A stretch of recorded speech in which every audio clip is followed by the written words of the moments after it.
So I taught a class. I disagree. Well, I know you do, but you're going to hear me out Oh, anyways. I'm sorry. Go ahead. You're going to hear me first No, before go you ahead. disagree. No, go ahead. No. I already know I disagree. Ready? Well, of course you disagree. I think you've agreed with me one time. I'm going to remember that.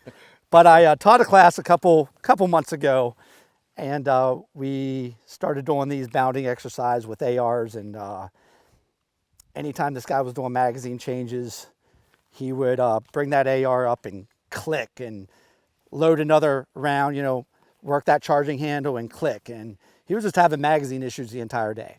So after, he dropped that magazine, put another magazine in, or transitioned to his pistol. And after the drill, I went along, picked up every one of his magazines and attempted to put those magazines into his gun. And I don't know if it was the type of magazine he was using. I don't think that mattered, because he just needs to me, establish a new SOP.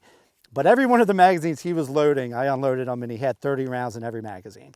And my information to him, my suggestion was, how about load every one of those magazines at 29 rounds? Yeah. And he did, and every magazine worked. And I'm not saying, so disagree with me anyways, but the solution there was take a round out. Yep. Find the solution. And how do you feel about that? So when I buy my mags, I look on the package and it usually says 30 rounds. And when it says 30 rounds, I want to get my money's worth, so I load 30. Now I'm joking, but I do load 30. The reason I load 30 is because I can load a 30 rounder. This one has 30, and I know that because the top round is on the right. There are a few magazines out that the military is issuing now where the top round's on the left, which totally screws me up. But I only have 30 rounds in there. So what I always do to test my mags, I'll take that magazine, I'll put it in the gun, and I load in bullets first and then the back of the mag. That way it'll work. Is that an AK? Yeah, is exactly. Is that an I AK? do that because it'll work in an AK as well. And I push that in. If you listen, you hear that click. That tells me that now I can load. I'm good to go. That mag is going to work. If I push that mag in and it doesn't click, well then I'm going to give it a quick pop, pull down, and it's going to be in the gun. And I don't know if you all see this, but he actually loaded a 30-round magazine into an AR, and that bolt was forward. So it had nothing to do with the fact that the bolt was back or the bolt was forward. Yeah, so I'm glad you pointed that out, because that's how you should test this. If you can't push that top round down a little bit, it also will induce a stoppage in your gun. And the reason for that is when that bolt carrier moves back on this magazine every time, and you can't see this unless you do super high speed, with a cutaway gun, every time that bolt goes to the rear, it pushes that ammo down. Why does it do that? Because that's what keeps that AR running. That's why it's a very reliable system. It goes back, it pushes that ammo down, it breaks any debris loose, and then it feeds up the next round. I also check my magazines to make sure that I don't have double feeds, and a double feed is 2 live rounds. If you have a spent cartridge and a live round, that's not a double feed. That's a failure to eject or a failure to extract. So I'll unload these mags down about halfway, and then I'll hit the bottom of the magazine. If the rounds fly out, guess what? My magazine base feed lips are bad, and I'm going to rotate that mag out too. So a lot of you guys look at your magazines and think, oh, whatever magazine I grab, it doesn't matter. It actually does matter, because if that dude has mags that can't take 30 rounds, I don't want those mags, because I guarantee I'm going to load 30 in them. Right. Usually what I see in classes is, I see the guy try to load a mag and it falls on the ground, and I go, or you just can't get it in the gun. I go, I bet you got 31. No, I don't. And he pulls it out, top rounds on the other side. I push, you can't even budge them, pop it out, and then the mag works very well. So what do you tell a guy that's got 31 rounds in his magazine? I tell him, make sure the top round's always on the right. And what I try to get guys to do, there's certain things that I always do.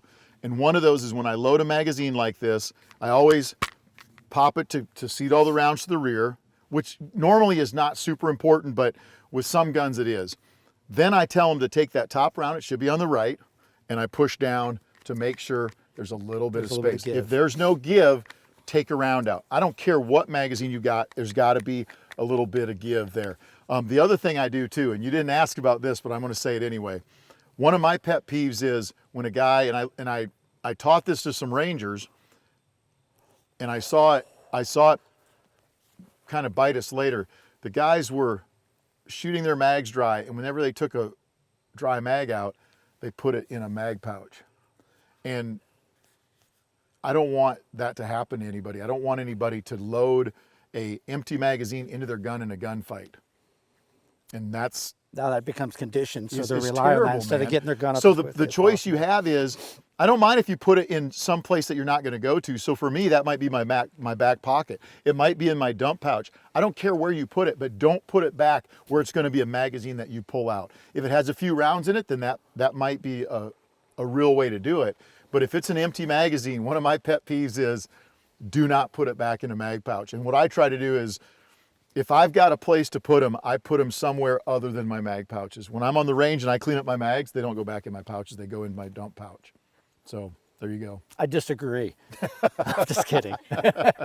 No, that's good. I think it's awesome. It's good to have these discussions because you're right and I'm right. And the guy that can't get the mag in his gun, we got to get him right. We're not trying to say he's wrong, but obviously it's not working. So fix the problem, figure out what it is, and then have the attention to detail, because having 31 rounds in your magazine will literally get you killed. Well, and you brought up an excellent point. I didn't even really think about that. You know, that immediate solution is, you know, pop that round out, 29 rounds, but you need to check your magazine. You might need to buy new magazines because you want to have 30 rounds in there when it's said and done. So yeah, I mean, do PCIs just like your gun, and inspections, and continue to clean your gear, and you know, and everything else. So that's a great point. You brought up a good point there too. One of the other things that I do is all my mags are the same. Now, I'm not saying they're the same color. That doesn't matter to me. But what matters is that I have all the same mags. So if I'm running, like right now I'm running Magpul mags. I'm not trying to sell Magpul mags. I have 4 of these mags, and that's what I'm running. And once they crap out, whatever I replace them with, because if one goes bad, that means the other ones are about to go bad too. Right. So if one goes bad, it's the cheapest thing that these mags are not expensive. Go out and buy 4, 5, 6 brand new magazines and make sure that they work in your guns. And I use them. That's the mags I'm using right now. I really, really like these mags. These are the mags that the military selected. So they put them through a very good test.